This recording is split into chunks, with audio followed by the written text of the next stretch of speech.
Industries Committee to order post crossover day. Hadn't even been able to see all the bills we had, but we had several that passed the House before crossover day, and I'm going to hear several of these today. The first will be House Bill 73. Representative Gullett is here. He has some exciting life news later today. Interview involved in a potential adoption, and that's at 4:30. So we're going to let him go first, and if you'll present your bill, we'll let the committee question you. And then I have several, looks like about 6 witnesses lined up to testify. The floor is yours if you'll go ahead and explain your bill to us. Remember, it's brand new to us. We hadn't seen or heard a word about it till now. Yes, sir. Thank you. So this is House Bill 73, and this addresses some of the bad actors in the residential solar installation space. Most installers are good, but there are some who have been preying on some of our constituents back home. I believe that every senator here has had constituents ripped off by some solar installation. And we got to go through that a little bit. But I also believe residential solar is something that's going to grow over time. And in order for it to grow healthy, this is an important step in that process. The bill has 3 components, and I'll go through the summary and we kind of go through the bill if you want to. First, it gives the Public Service Commission the ability to issue COAs, which are Certificate of Authority. The PSC already regulates energy and power in our state, and they are already receiving the complaints from the bad actors. So I believe that they are the right group to regulate this emerging market. And for the ones testifying, I think that they'll tell you I've been as transparent as I can be. I think that we've tried to work and find where is the right place for them to be regulated. We've looked at Secretary of State, but from a teeth standpoint, unless it's a commission, unless they just want to pay money to get a license, there's not really teeth there to make this happen. We've looked at the Attorney General's office. The Attorney General can already regulate them. And so they can already from the consumer protection, but just things aren't happening in that world just because I'm sure the Attorney General's office is busy with many things, but the PSC is open and willing to do it, and it's a place that I believe that they belong. Second, this bill requires a written disclosure to be given to the buyer or lessee. This will include things like the calculations that are used to determine the total costs of the system, the calculations for the cost savings, whether you're purchasing or leasing the system, who's receiving the tax credits, things like that. It's a pretty long list. I think it's 30 some odd items in that disclosure. And then third, it will require the PSC work with the solar industry to create a solar awareness presentation that's on the PSC's website. This would inform anyone wanting to learn more about what the current laws are here in the state, what ongoing costs might be, what maintenance types of things you would have if you own one of these systems or lease one of these systems. And that's really the gist of the bill, and I'm happy to go through it line by line, but really it creates a COA for the PSC to regulate them. It gives a disclosure to the sellers or lessees so that they know the calculations that were used to determine whether this is a reasonable thing to purchase or lease. And then it gives a video, the creation of a video so people can learn more about solar from an informative standpoint. But we can go through the bill if you would like, or I can answer questions or however you want to do it. Walk me through that COA again. I'm having flashbacks to CON.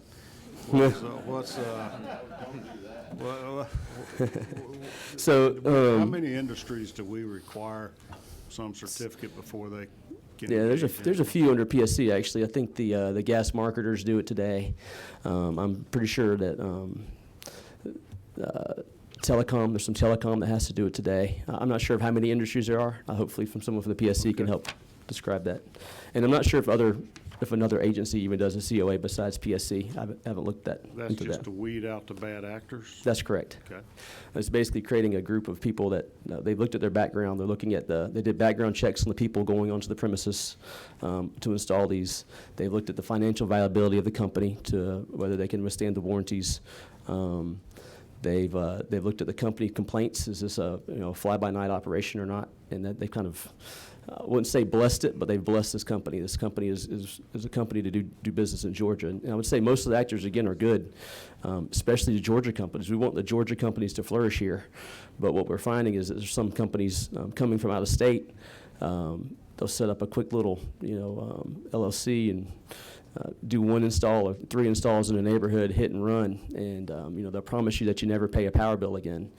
And our EMCs and power companies, and they're the ones getting complaints, and we even have evidence to show you that they sometimes they're actually paying the power bill for these people for a year. So they get this installed. These are expensive systems. They can go up to $75,000, $80,000. They'll pay the power bill. So you have this installation happen.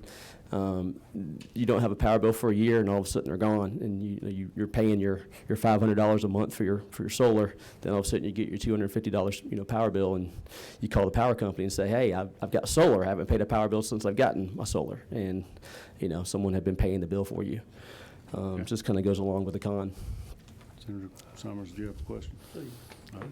Senator Summers, you're But the COA starts at line 48 for your question, sir. Thank you, Mr. Chairman. Mr. Gullett, there's no regulations on this right now, basically. Anybody can do it. There's regulations, I guess, on any business that you ever have, but yes, anyone can do it. There can be a business that comes and installs these. The installers have to be electrical engineers or electrical contractors today. But from the business standpoint, no, I don't know that there's any regulation today. We'll follow up. Sure. Does this bill provide for lack of a better word, some kind of action, like a super fund, for example, if it doesn't do what it says it'll do, will that create that, or is anything about that in there to protect the end user, the consumer? That's what the goal is. So one, you have the PSC has the ability to put them out of business. That's the goal. They can't do business in Georgia. They'll fine them, or they'll remove their ability for the COA. The disclosure, if they don't give you the disclosure about the information, then there is some a civil penalty that you can sue them for that. And I'm sure you can sue today, but what's happening is these businesses are gone. You can't get to someone. Okay. Thank you, Chairman. Senator Albers, you're our resident solar door-to-door salesman expert. Do you have any questions or anything you see? Expert, not the salesman itself. Thank you, Mr. Chairman. I appreciate the promotion. Representative, thank you for bringing this bill forward. I'm sure you will get a chance to see on the House side, we passed a bill similar to the federal door-to-door options to have up to a 30-day out for folks who are going into the same, I think, concerns you're trying to address. I think you may be looking at this a little bit deeper. My only question is, for my friends at the PSC, whom I care for greatly and have great respect for, are they just the right people because they're getting the complaints versus any other normal consumer protections that would be looking at companies doing this type of work? I think they do it for, they already manage our energy policy here, for the most part. So energy is kind of their world, and this is energy. I think they manage complaints for bad gas marketers. They manage complaints for telecom. So I think this is in their world. It's related to energy, and that's what they do. Thank you. Mm-hmm. Other committee members, questions? All right. Yes, Madam Leader. Because he didn't really answer that question. Maybe you can You said rephrase the PSC does this kind of stuff, but who else can do this? Who else can do this? Yes. I haven't found anyone else who I think can do it. That's why I have them doing it. The people that have been brought forward, that's kind of been the challenge that I've given to the industry as I worked. And, outside of creating like a commission in the Secretary of State's world, like we do with the Real Estate Commission, in order to put them out of business, that's expensive though. And I don't think there's enough sales like there are sales of homes to say that's worth it. As far as the Attorney General's like consumer protection, they're already able to do it. We don't need to set up anything, but it's just not happening. This is the ability for them to put them out of business, and the PSC is wanting to do it. I don't know if I'm happy to, if you have a magic answer, I'm happy to, include that too. I don't know besides PSC, who I think is best for it. Careful. Senator Dolezal, you're recognized for a question. Thank you, Mr. Chairman. Thank you, Representative, for being here. I'd like to call your attention to line 83 through 85, if you don't mind. Sure. These lines give the ability for the commission to deny an application if the applicant or anyone acting in concert with the applicant has a history or violations of laws, rules, or regulations designed to protect the public. that designed to protect the public, what did you envision there? And I'm wondering if that doesn't need to be clarified, because I would think of a lot of, I mean, speeding laws are designed to protect the public, and I could envision a scenario here that may not fit with your intended, what I would assume your intent is with that vague language there. Yeah, so if there's a company that has a history of, if they fraud, a history of fraud, that's something that we don't want them getting a COA. If that's what they're in, whether it's a warranty fraud, whether it's fraudulent sales, or even fraudulently, marketing this to people as far as saying the cost benefit. Hey, you're not going to have a power bill if you buy this. If that's against the, if they're found against the law in other states to have done that, there's some reasonable background that can be done to say this company is an up and up company, and most of them are, or if this company has a history in other states or even here in Georgia of breaking the law. I don't think that we want them, ripping off our constituents. But I'm happy if you have some. I don't know that I can clarifying do it on language. the fly, but I think your description there maybe would be worth spelling out a little bit more in the actual language there. I don't know. All right, Senator Ginn, you're recognized for a question. Thank you, Mr. Chairman. Help me with the definition of distributed energy. Yeah, I don't know. I mean, that's legislative council's word. For me, it's a solar panel Maybe installation. we pick on legislative council then if you, Sean Marie, can you help me with the definition of? There's a definition. It means a distributed energy. device or system. It's line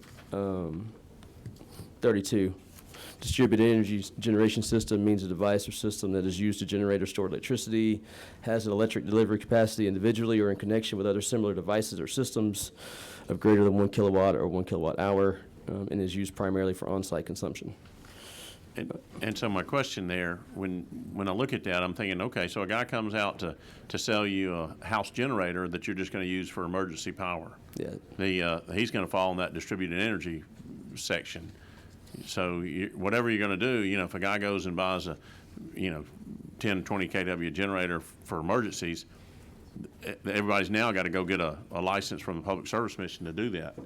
Yeah, no, it's only specific to, should only be specific to the solar. Well, but Residential solar. I'm not sure that. It's in here. I'll find it in a second. Okay, that's what I'm hunting for. Is Check what do we do to protect you? Shall not include an electric generator intended for occasional use. Exactly. Yeah, 37. All right.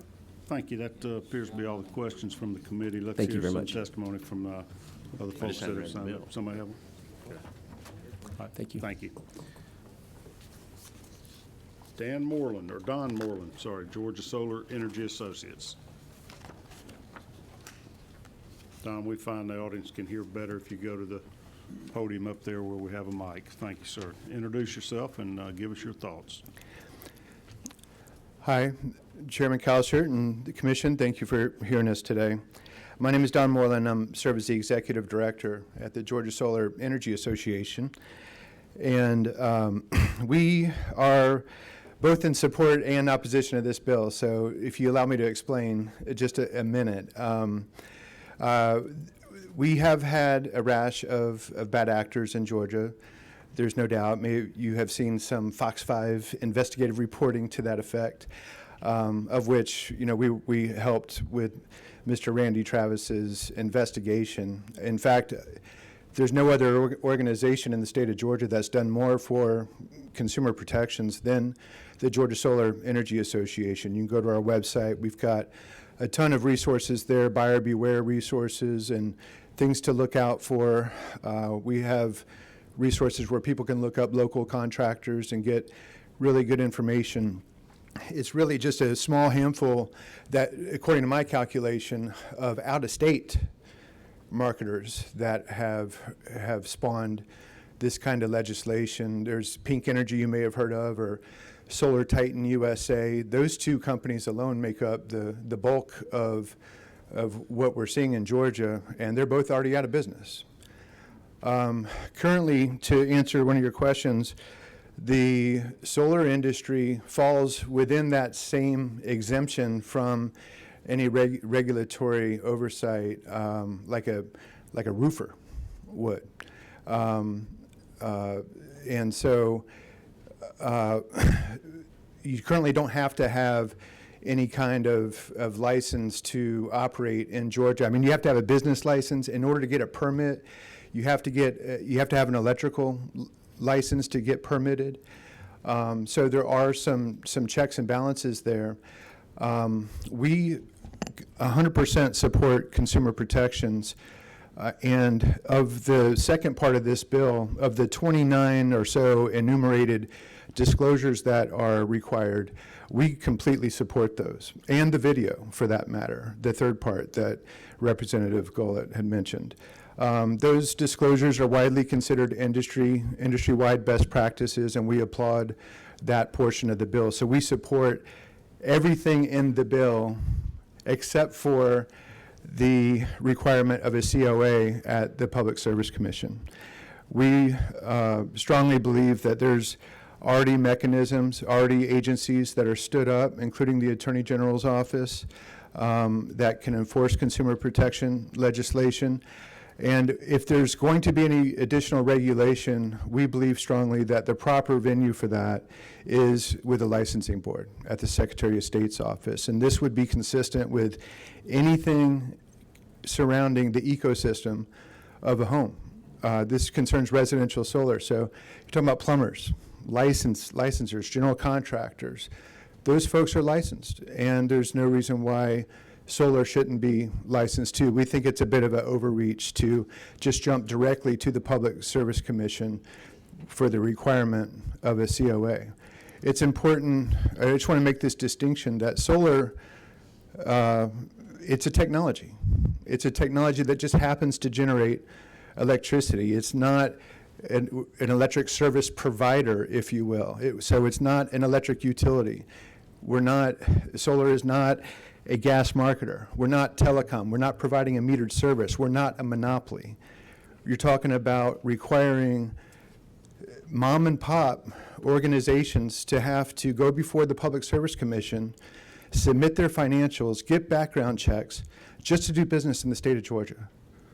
The biggest concern for us is that it's going to stifle innovation and competition in the state of Georgia just when this industry is getting their legs underneath them, especially after the pandemic and some supply chain issues that we've been dealing with.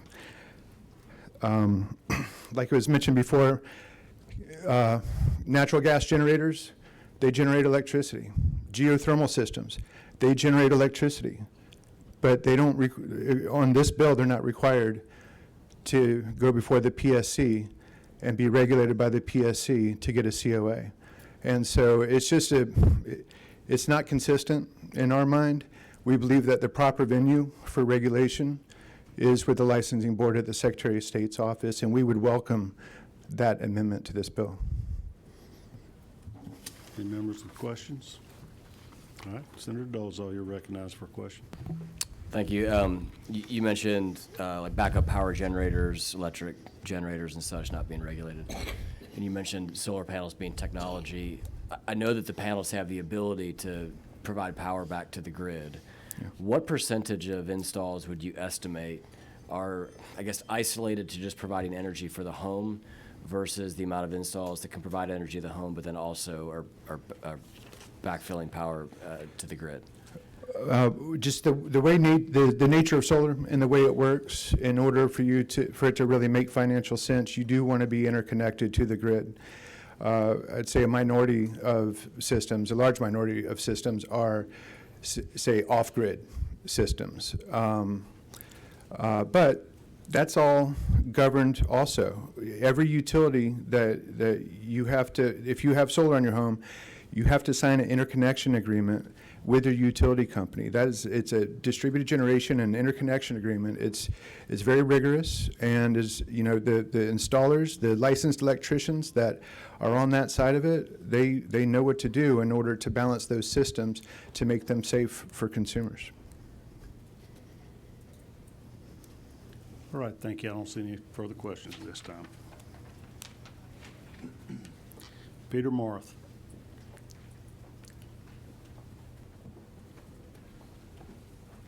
Good afternoon, Mr. Chairman. Thank you for the time, Commission. Really appreciate it. My name is Pete Marty, and I own a company called Hannah Solar. We're out of East Point, Georgia. We've been doing solar in the state for 15 years, and we like Don, we support a lot of the components of this bill, but we do feel strongly that the PSC is not the right venue for this to be regulated. We've been doing solar for a number of years. We did the Falcon Stadium, we did the Candida building, we've done a bunch of big commercial projects. That's our bread and butter. I remember one time standing up saying I would never do residential solar in my life. Well, unfortunately, we got into it, and it's not a lot of fun, but it got even worse when the bad actors came into town. And as Don said, Pink Energy and Titan USA both came and went in many states. They all went out of business very quickly, and they're now gone, so we don't have to worry about them. Our bigger concern really was more the finance side of things, and what they were telling customers on the finance side. They would hire in-state contractors, out-of-state contractors, and really where it kind of boiled down to was the systems they were specifying versus the output and the finances and how they would all interplay. But you could not get a permit to install those, even if you were shady, without having an electrical contracting license. And so we've got 2 licensed electricians on our staff, and that's really the spot for that to be regulated, not at the Public Service Commission. We've had a long history with the Public Service Commission, but feel pretty strongly that it's a licensing issue rather than something that the PSC could regulate with a COA. Got a question? I'll recognize my Vice Chairman, Senator Summers. Thank you, Mr. Chairman. Make me understand this. You're going to, the Secretary of State's office or licensing order, how will that stop the bad actors if they just go out and come up under another name or another company and walk back in here with an electrician they go, give somebody $500 and get a permit? I don't think there's really any way to stop them. They're very, very creative, and they'll come in with a whole new team of door knockers, as we call them, under a different name. Pink Energy was something else. They had problems in many states. They installed that Generac system, which we've repaired probably 40 of those. We try and avoid those calls because we know that a customer got burned, but we're trying to help them out. Go out there and fix those systems, but that's a manufacturer issue more so than the installer issue. But Pink Energy was, help me Don, somebody else, and then they rebranded because they had taken so much flack from AGs in so many states before they ever came to Georgia. Follow-up question, Mr. Chairman. What about a bond or something for anybody doing this kind of work that they got to put up some kind of surety bond We do that a lot with municipal projects, some big commercial projects. We definitely have put up bonds in the past. We could put up a bond with our license. I think there are some licenses that do require bonds with them already. I think that's a very good idea, a better way to do it. Again, kind of the Public Service Commission's not really the right spot for it, we don't feel. Battery storage is coming next. It's coming very fast. DC fast charge EV charging is really a lot of what we do as well. And with that, it's an electrical contracting process. We combine solar energy storage and EV charging in almost everything we're doing now with EV charging. And so it's not just solar. It goes back to the natural gas generator question. It's picking out one little bit of an industry that is fledgling. 85% of what we do is commercial installs. So this isn't going to have a big impact on us, but I just feel that the Public Service Commission probably is just not the right venue for this. There's a better spot for it. Thank you, Chairman. You mentioned a license. What type of license does Hannah Solar have? We have 2 licensed electricians on our team because we can't pull permits, and more importantly, we can't close out a permit without a licensed electrician with a full inspection. And, the utilities we're so fortunate in this state that we got great utilities, and they will not interconnect unless you have a closed out permit with that local AHJ. saying that this system is safe and it's been well installed. Can anybody install solar panels without licensed electrician? Nobody should be, and you're not going to close out in almost every jurisdiction in the state without one. Okay. So, Yes, Senator. what's your licensing board for electricians? Is that- what's the name of it? State of Georgia, Okay. Secretary of Why don't State's we just office. put this under that then? That's where we feel it really belongs. Much more appropriate venue. All right, other questions?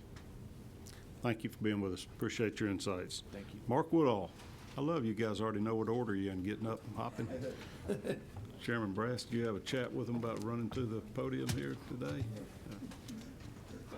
Thank you, Fire Mr. away. Chairman, members of the committee. My name is Mark Woodall. I'm the legislative chair for the Sierra Club here in Georgia. The Sierra Club is the nation's oldest and largest environmental group with 3 million members and supporters nationwide, maybe 75,000 or so here in Georgia.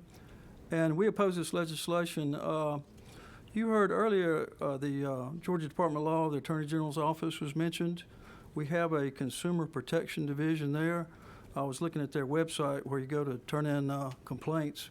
It says we're here to protect Georgia consumers and legitimate businesses from unfair and deceptive practices.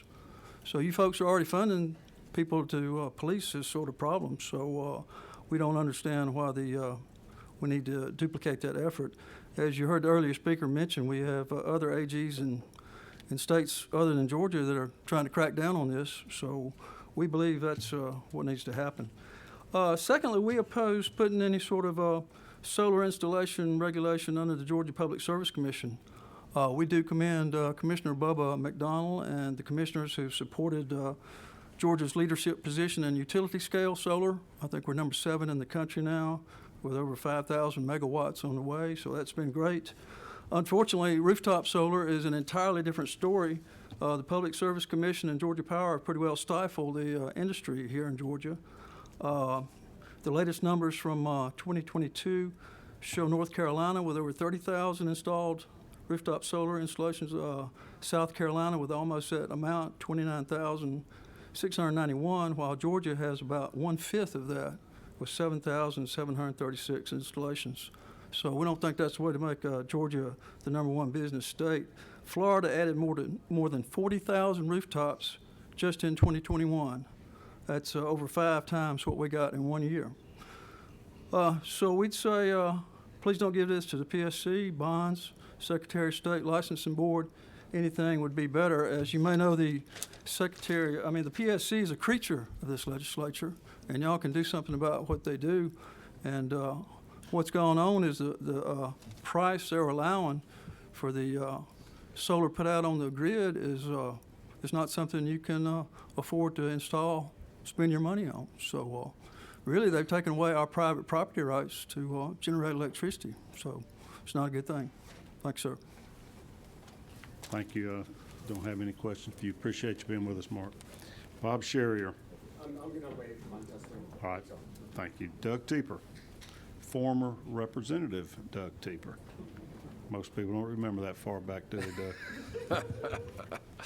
Thank you, Mr. Chairman and members of the committee. I'm not going to take a lot of your time. I want to endorse the comments of Mark Woodall from the Georgia Sierra Club. Georgia, I'm the policy manager for Georgia Conservation Voters, work on energy and environmental issues here in Georgia, a statewide organization with a presence all over the state. I do want to mention a couple of things. The way I got into politics was out of the University of Georgia a long time ago. About 1980, I started intervening in utility cases at the Georgia Public Service Commission before I was out of college. I don't think the Public Service Commission is the appropriate place to look for bad actors in the solar industry. Just about everything that Mark Woodall just mentioned, I fully endorse, and Georgia Conservation Voters endorse. I'd like to see maybe licensing at the Secretary of State's licensing board, and I'd also like to see everything from a 1-800 line at the Attorney General's office. There's other ways that we can approach this. I'm not sure that the Georgia Public Service Commission is the appropriate place to enforce what is, I think, otherwise a very good bill. Thank you, Mr. Chairman and members of the committee. Any questions? All right, that's it for you. Jeanette Glayer, Environment Georgia. Thank you, Chairman and Committee. I'm Jeanette Gare, Director of Environment Georgia. I will also be very brief and agree with the speakers that have come before me. I'll just say I was searching on my phone for how many gas sellers get COAs from the Public Service Commission and found something that said there are 10 authorized gas sellers in the state of Georgia right now. There are dozens of rooftop solar companies in the state of Georgia, and then I think there's something like 11,000 across the rest of the country. So the idea that by January 1st, 2024, we're going to get all of those folks through the Public Service Commission, when right now they're dealing with 10 gas sellers, is very concerning. And, it's a great bill after line 106. So hope we can figure that out. Thank you. Thank you. All right, that's everybody I have signed up. I don't feel like we ought to take action without the representative being here.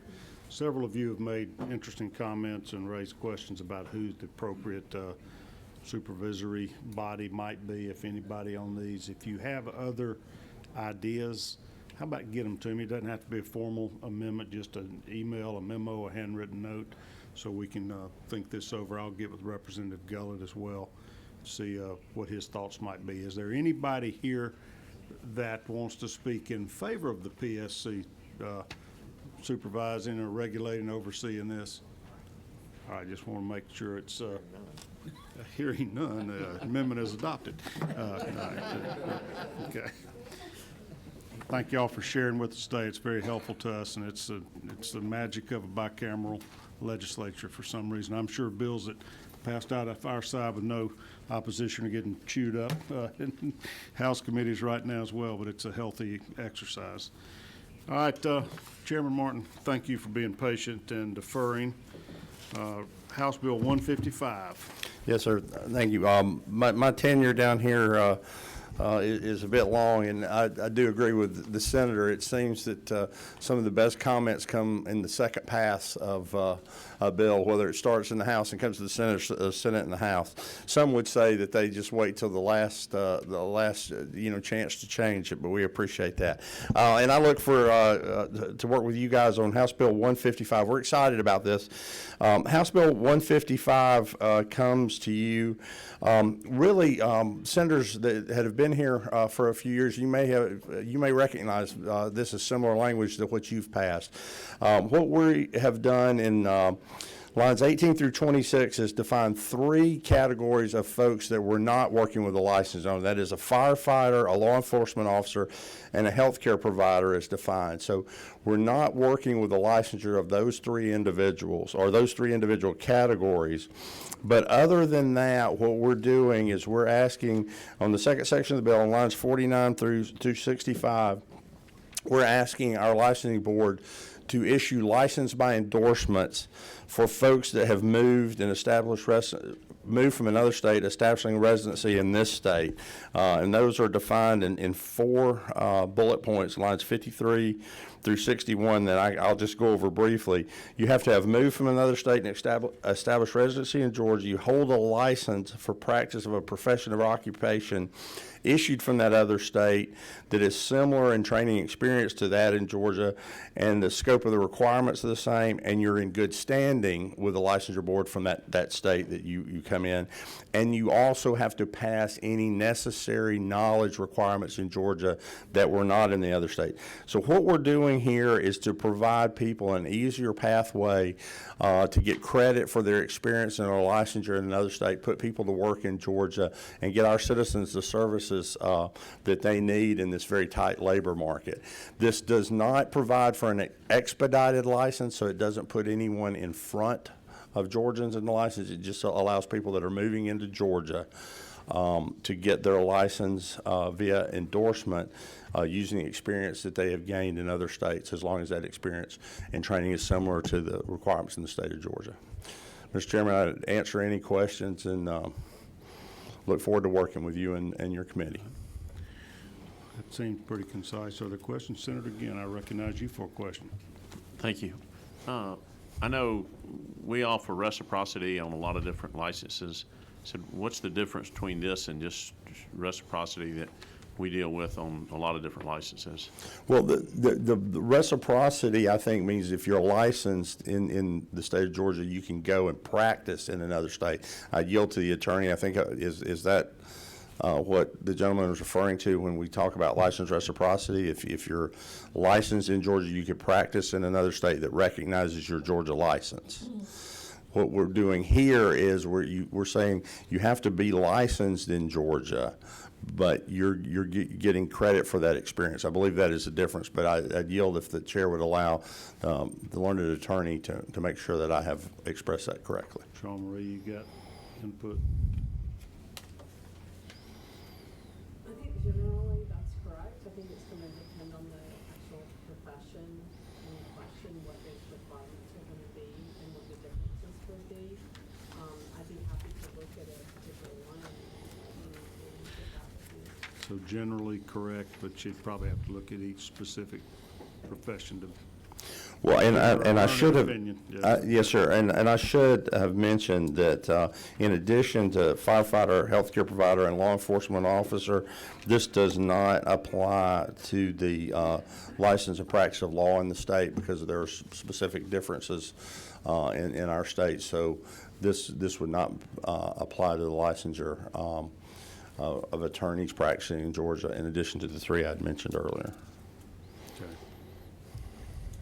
All right, 1 second. Senator Brass, you're recognized for a question. Thank you, Mr. Chairman.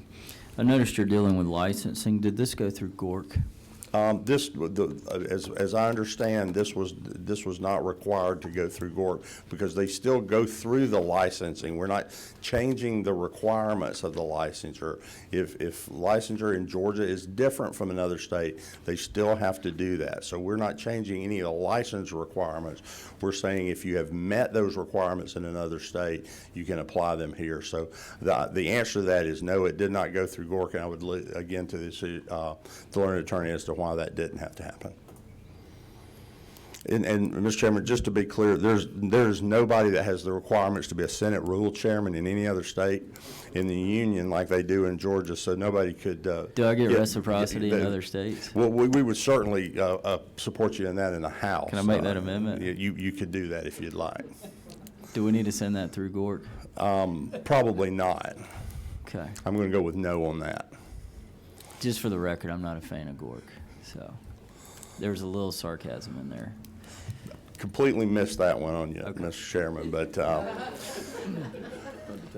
Senator Albers, did you have a question or a comment? Yes, Mr. Chairman. Thank you, Chairman Martin. This is a great bill, and just clarification for folks that may not know. For a firefighter, as an example, there are national standards out there that govern that, right? But there are some state standards too, right? So this is to protect us if somebody doesn't come in from a state that has lesser standards. But if they have the national ones, Georgia recognizes the national ones. So I know somebody asked me a question when I came in about why those other areas are not covered, but that does give an outlet still for folks who are moving here to already have those national certifications and fit right in. So thank you for the great work you've done on this bill, Chairman. Senator Kennedy, I recognize you for a question. My pro tem. Thank you, Mr. Chairman. Thank you, Representative, for bringing this, and forgive me if this is just missed on me. So I'm trying to find out just what all licensures this would apply to. And maybe I'm confused a little bit by lines 49. Beginning at 49, it says, notwithstanding any other provision, the professional licensing board or other board shall issue a license by endorsement to any other individual seeking licensure for profession other than, and then excludes firefighter, healthcare, and law enforcement officer, provided that. So those three are carved out. So it would apply to all others, with the exception, if you go down on the back page 4, on line 73, nothing contained in this code shall be construed to be an application, a license, or admission to the practice of law. So that's the fourth carve out.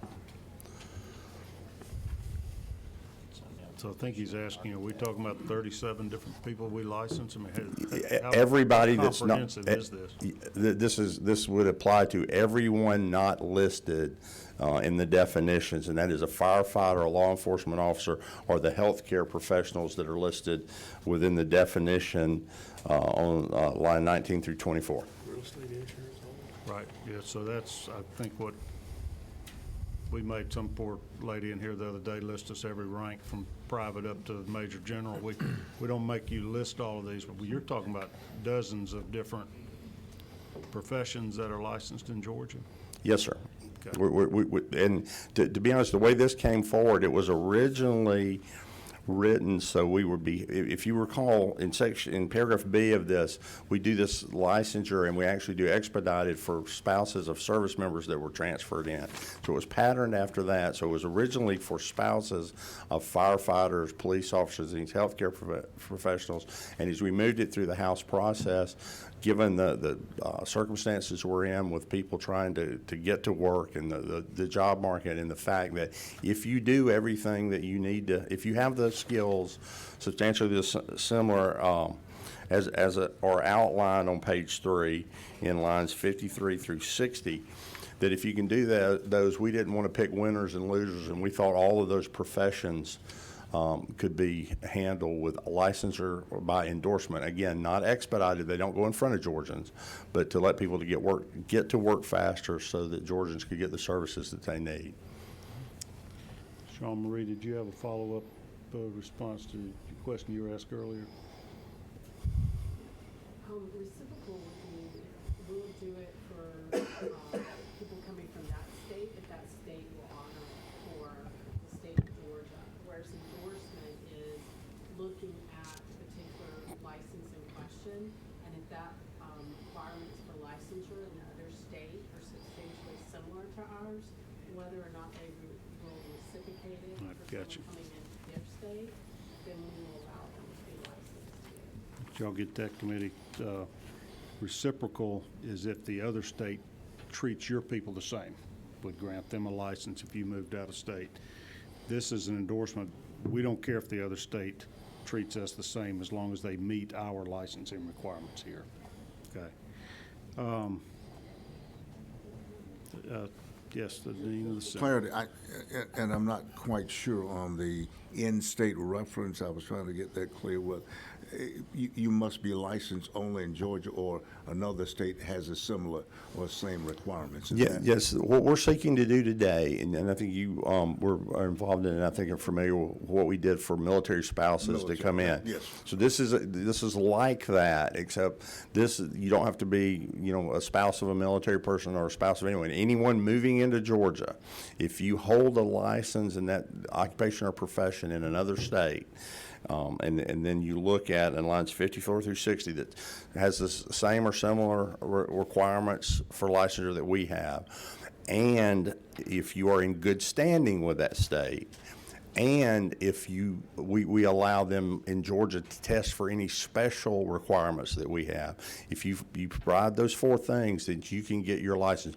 Basically, you're getting credit for the work, the hours, the training you did in that state when you come to Georgia, as long as the licensing requirements are similar, to allow people to get to work faster.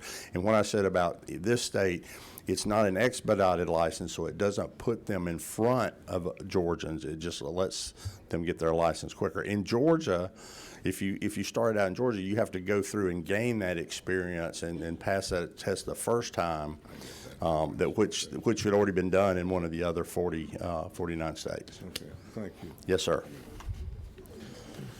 Mr. Pro Tem, you're recognized for a question. Thank you, Mr. Chairman.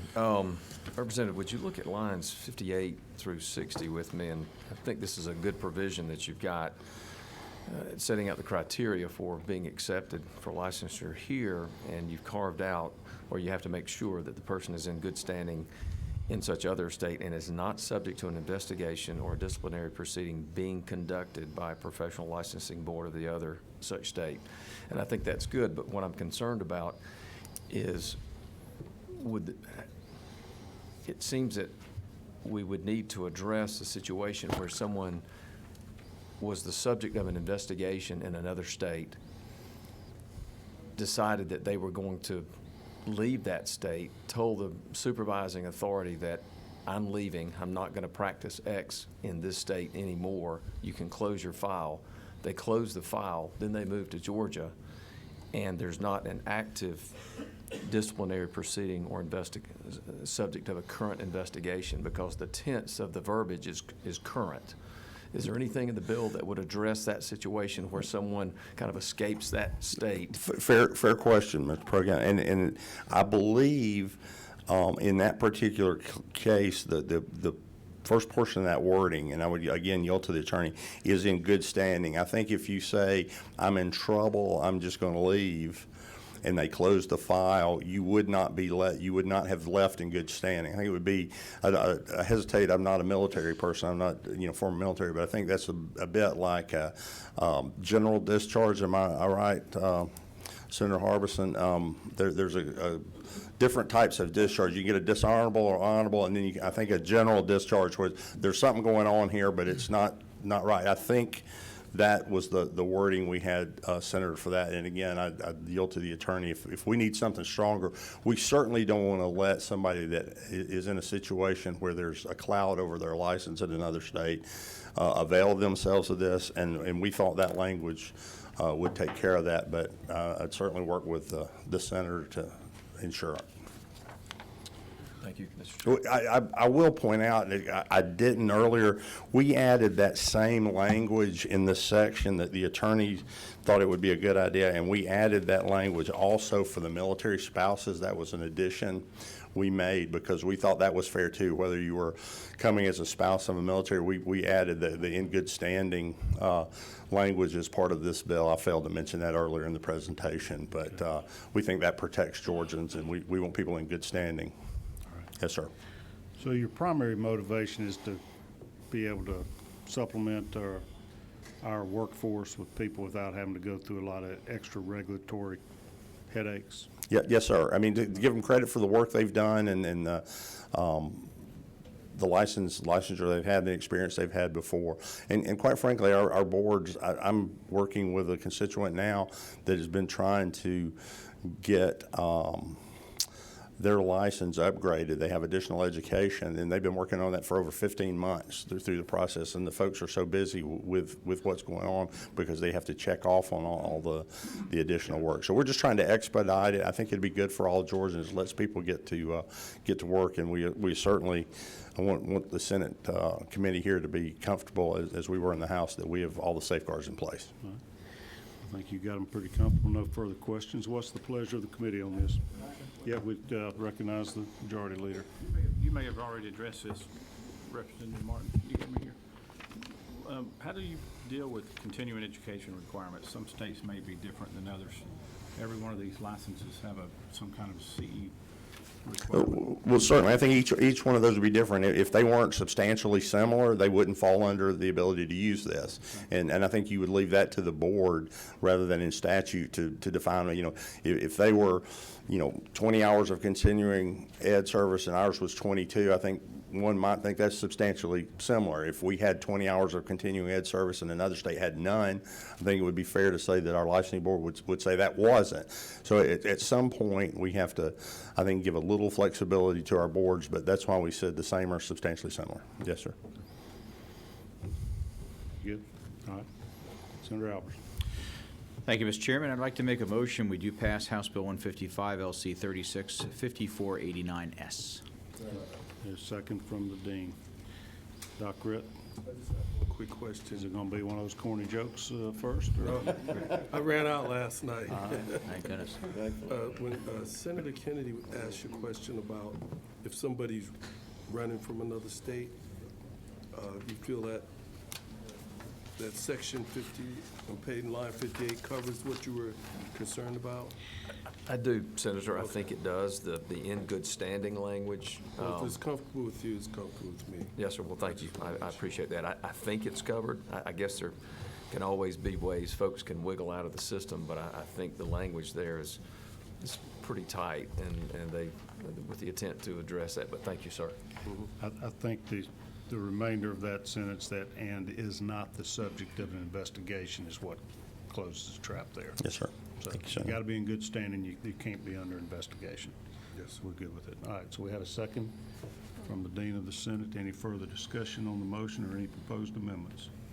All right. All in favor, say aye. Aye. Any opposed? All right. That passes unanimous. And if it pleases the chair, Senator Albers would carry this on That'd the be Senate floor. fantastic. Thank you. Please make a note of that, Cindy. All right, we're going to just hear very quickly, we got another meeting coming in behind us. Representative Cox, if you would present quickly House Bill 336. We will not have time to take action on it. We do have a couple people signed up, but we'll get to them if we can, but it's going to be quick. Have at it. Okay, House Bill 336. Thank you, Chairman. Basically, this bill is if you're for air conditioning, then you want to approve this bill. If you're not for air conditioning, then you do not. Currently, state law does not allow for new EPA-approved refrigerant in air conditioning that will be forthcoming roughly in about 2025. So this was brought to me from manufacturers. I happen to work in this industry. I talked to roughly 20-something different manufacturers, as well as mechanical contractors in the state of Georgia, whether union or non-union, and also to many homeowners. So I went through this process to vet it and make sure that we were protecting contractors, homeowners, and manufacturers, that we continue to have air conditioning flowing in the state of Georgia. The refrigerant from the past, whether it was R22 or R410, I also wanted to make sure that any previously approved EPA refrigerant continues to also be approved in the event that the EPA decided that they no longer wanted it. For instance, if you have air conditioning, you put it in a year ago, and then they came out and said that we no longer could use this refrigerant, I wanted it to be in the best interest of the person that spent the capital cost for their home, as well as the mechanical contractor who stocks the inventory for this product to continue to be able to use their air conditioning. It didn't force unneeded cost on the elderly and other people as well. At the same time, if you need an air conditioning replaced, I wanted to make sure that a product would be approved that could be installed. Otherwise, based on the state law, it would not be allowed to be used in the state. So it went through the House, and we went through rules also through the chamber. I learned yesterday at 2 o'clock that we had this meeting. Thank you for that. And then at 4 o'clock was made aware that DCA had changed, as of Thursday, had changed the law in Georgia to be able to allow the this new refrigerant. And So they agree with you? They agree, and they do not want us to pass this bill because they believe that this should be decided on them. I talked to the commissioner this morning and talked to AIA about an hour and a half ago. They came by the office, was not aware that there was any concerns about the bill. I personally believe that this should be codified into law because this should have been done some time back. In the event that someone would come forth and make a decision, DCA or any organization can change. I believe that we need to make sure that we protect all the people involved that has to do with air conditioning. So I would ask for your favorable consideration of this bill. Sounds pretty finite. Senator Ginn, you got a question? Thank you, Mr. Chairman. If I went back in time, old air conditioners for cars, I think used R12 back in the day. And they banned the production of R12 or sale of R12 in the U.S., if I remember right. Would this bill allow for R12 to be used? If you got a vehicle that needs R12? If it's existing, if it was ever approved by the EPA in the past, then It has been. Right, then it would be able to allow it in the event that that product still is available. So it's free market. Who has it available, then they would be able to utilize it. Okay. Senator Dolezal, you're recognized for a question. Representative Cox, sounds like you may be back with this bill at a future meeting, so just for us to be able to prepare for that, is this your first bill? It's absolutely my first bill, and I'm thrilled that it was before y'all. Fantastic. We'll keep that in mind. And I'm not sure what, Good answer. I wasn't sure if Gork was coming up, but I'm with you on that one, whatever that is. Vice Chairman's got a question first, then Mickey, Chairman Gork might have one too. Representative Cox, just making sure. Unfortunately, I have a few rental properties, and some of them use 22, 134, 141. Now this is 411. All these, everything's there is good to go, right? It would be good to go as long as the product is available for mechanical contractors that have in stock. I'm a firm believer of not hurting the small business owner. Absolutely. Thank you. That's all the questions we have from the committee. I have Tucker Green and David Sutherland. Thank you. Signed up to speak, and in respect for the committee coming behind us and committee chairman, we're going to have to stop at this point. Any of y'all that had some of those follow-up questions, go ahead and do them. Get with Representative Cox, and we will hear this bill again on Tuesday. We do not meet on Thursday because the appropriations subcommittees are meeting all day. We'll be back in full gear on Tuesday of next week. We'll take this bill up, and we'll also take the last one that we heard for Representative Gullett, and no telling what else. We're going to be studying this weekend and see what the House sent over to us. Thank you. We are adjourned.